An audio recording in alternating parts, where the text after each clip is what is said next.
নমস্কার, easy gardening কলকাতায় আপনাদের সবাইকে স্বাগত।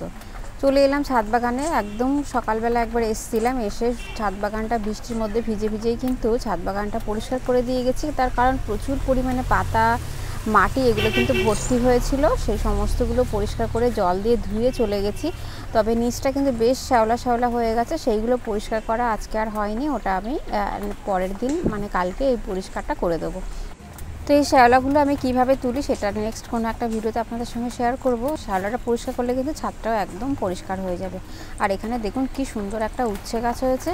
আর এই উচ্ছে গাছের পাতা কিন্তু আগের দিন আমি হারভেস্ট করে নিয়ে গেছিলাম। তো তারপরে এই গাছটা কিন্তু উপর দিকে খুব সুন্দর বাড়তে শুরু করেছে।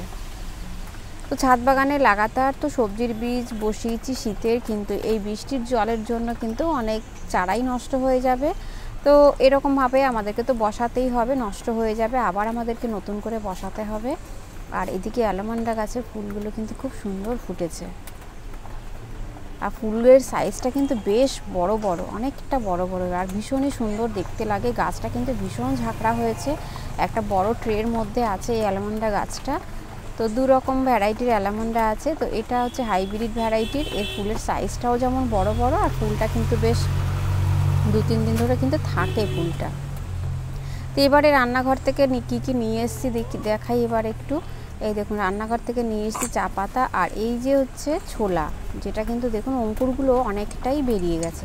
তো এটা যদি আমি এখন না বসাই তাহলে কিন্তু এই অঙ্কুরগুলো, যে অঙ্কুরটা বেরিয়েছে এই অঙ্কুরটা হচ্ছে শিকড়, এই শিকড়টা কিন্তু এবারে আস্তে আস্তে খারাপ হতে শুরু করে দেবে। তো সেই জন্য এটা কিন্তু আমাকে এখন বসাতেই হবে।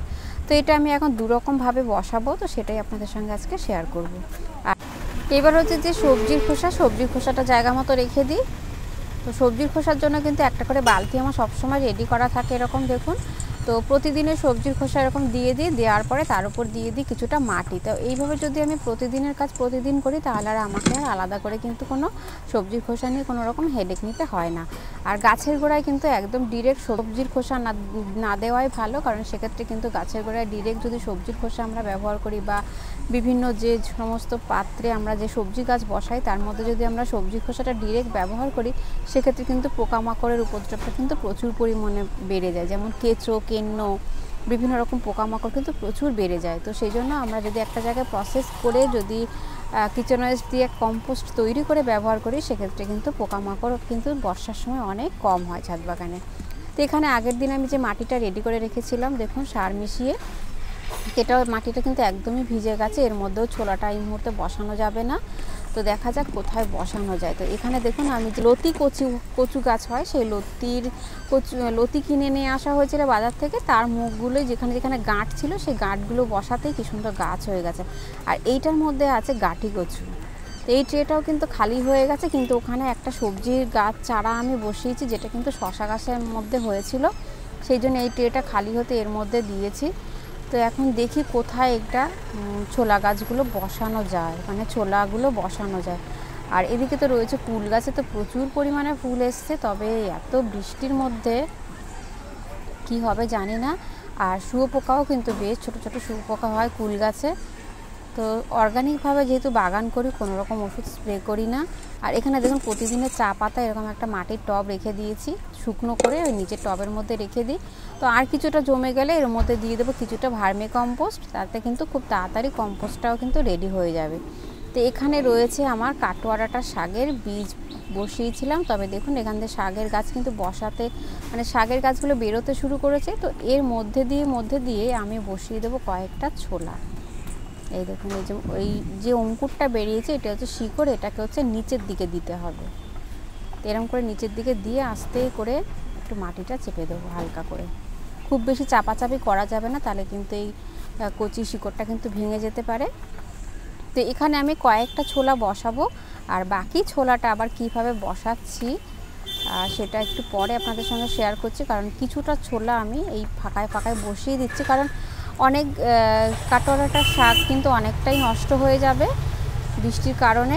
আর কাটোয়ারাটার শাকটাকে একটু বড় হলেই কিন্তু এখান থেকে আমি তুলে নেব। তো যদি ছোলা গাছগুলো এখানে ঠিকঠাক হয়ে যায় তাহলে কিন্তু ছোলা গাছটা থাকবে, বাকিগুলো কিন্তু তুলে নেব। আর এর মধ্যে কিন্তু অলরেডি আমার কুমড়োর চারা একটা দেওয়া আছে, আর কিছু কুমড়োর বীজও কিন্তু এর মধ্যে আমি দিয়ে রেখেছি। আর এখানে রয়েছে হচ্ছে মূলোর বীজ। তো আমি আমার ছাদ বাগানে মূলোর বীজ কিন্তু রেখেছিলাম। দেখুন প্রচুর পরিমাণে মূলোর বীজ এখানে রাখা রয়েছে। তো এই মূলোর বীজগুলো কিন্তু এবার আমি ছাড়িয়ে ছাড়িয়ে বসাতে শুরু করে দিয়েছি অলরেডি, যেখানে যেখানে ফাঁকা হচ্ছে। তো এখন আবার কিছুটা ছাড়িয়ে কিছু কিছু জায়গায় বসিয়ে দেবো। আর এবারে আমি চলে এসেছি নিচে। দেখুন এখানে একটা বাটির মধ্যে নিয়ে নিয়েছি জল, তার মধ্যে দিয়ে দিচ্ছি একটা প্লাস্টিকের ঝুড়ি। তো এটা কী জন্য দিচ্ছি এবারে আপনাদের সঙ্গে শেয়ার করি।